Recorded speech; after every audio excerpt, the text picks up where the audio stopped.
धर्म धर्म का लाभ क्या है? धर्म का तो लाभ बहुत है, लेकिन उस धर्म का लाभ नहीं है जो धर्म तुमने धर्म माना है। अगर उस धर्म का लाभ ही होता तो आज तुम्हारे चेहरों पर उदासी नहीं होती। दुनिया में कितने आदमी देखते हो तुम जो मस्त है, जो भीतर से खुश हैं।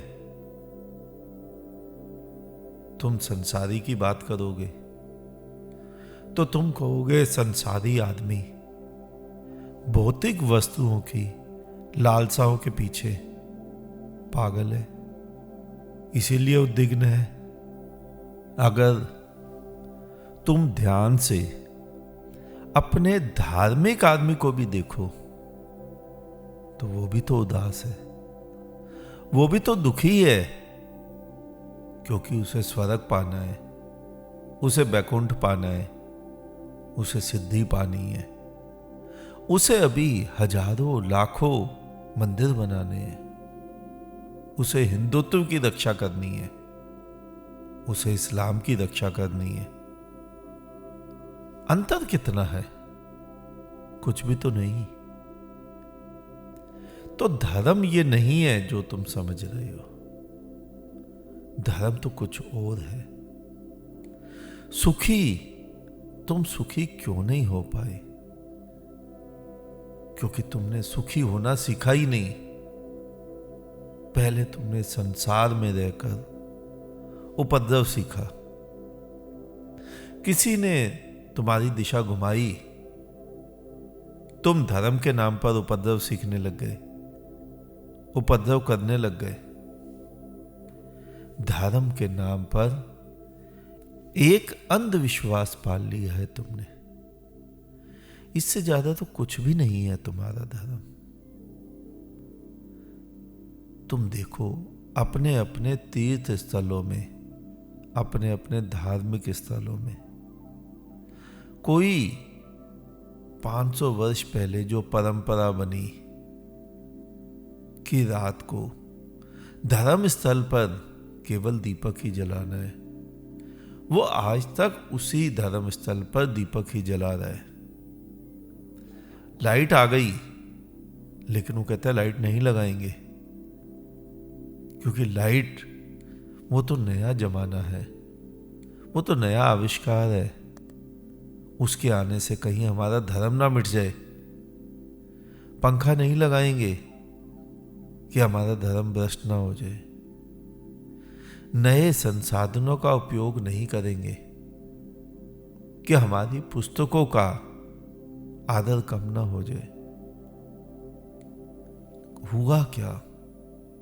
तुमने केवल धर्म को चार दीवारी में कैद मान लिया। तुमने धर्म केवल इतना मान लिया कि धर्म केवल इतना है जो पुरानी रूढ़िवादी विचारधाराओं को संजोए रखे। नहीं, ये धर्म नहीं है, और इसीलिए तुम सुखी नहीं हो। तुम छोड़ते क्यों नहीं इन पुरानी परंपराओं को? तुम डरते क्यों हो नए जमाने से? जब भी कोई बुद्ध आता है, जब भी कोई उस विराट का अनुभव करता है, उस ब्रह्म को धारण करता है, वो नए से नए नियम बना देता है। वो कहता है पुरानी सब छोड़ दो, खंडन करता है। लेकिन तुम्हें तो भय लगता है, क्योंकि तुम अभी तक वहीं अटके हो, उन्हीं पुरानी रूढ़िवादी विचारधाराओं पर। तुम्हें लगता है ये व्यक्ति धर्म का खंडन कर रहा है, ये व्यक्ति अधार्मिक है। नहीं, यही व्यक्ति है जो तुम्हें धर्म सिखा रहा है। धर्म कोई किताबों में बने हुए नियमों का नाम नहीं है कि किताबों में एक बार नियम बना दिए जाए तो वो सारी जीवन के लिए। हर व्यक्ति के लिए मान्य हो गई? नहीं। जिन्होंने तुम्हारी किताबें रची उनको भी भय था। वो भी तुम्हारे पंडित पुरोहित ही थे, मुल्ला मौलवी ही थे।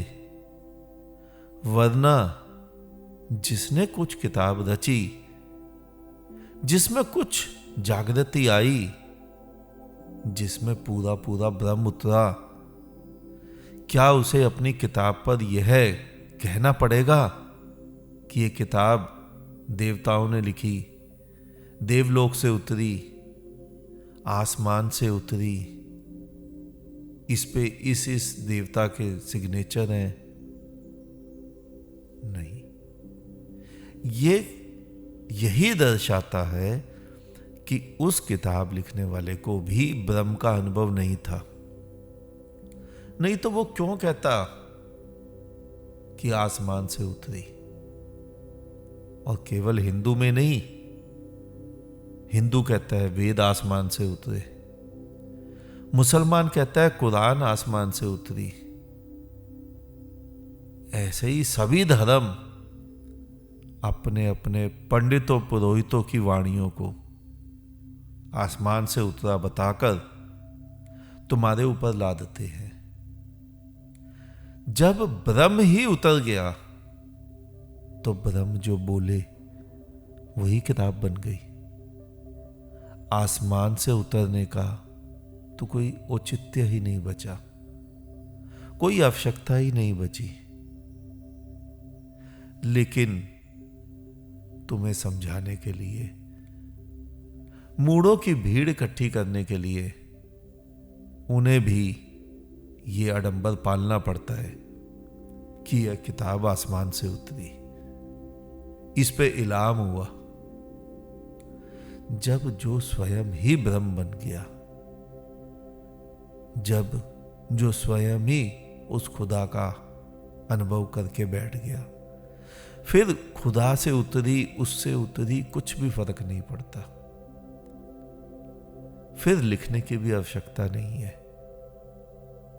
लेकिन तुम सभी को तो समझाना पड़ता है कि वेद आसमान से उतरे, किताबें आसमान से उतरी, कुरान आसमान से उतरी। जब तक तुम स्वयं आंख नहीं खोलोगे, तब तक तुम धर्म को समझ नहीं पाओगे, तब तक तुम इस जीवन का आनंद ले नहीं पाओगे कि इतना सुंदर जीवन परमात्मा ने दिया और तुम आंखें बंद कर मूढ़ों की भांति कुछ भी माने जा रहे हो, स्वयं को अंधेरे में रख रहे हो। स्वयं की आंख खुलनी है, केवल इतना धर्म है। आंख खुलते ही तुम्हारे लिए सारी किताबें मिट जाएंगी, तुम्हारे लिए सारे धर्म मिट जाएंगे, केवल तुम बचोगे। एक विराट बचेगा, एक परमात्मा, एक ब्रह्म, एक अनंत नाद, और कुछ भी तो नहीं।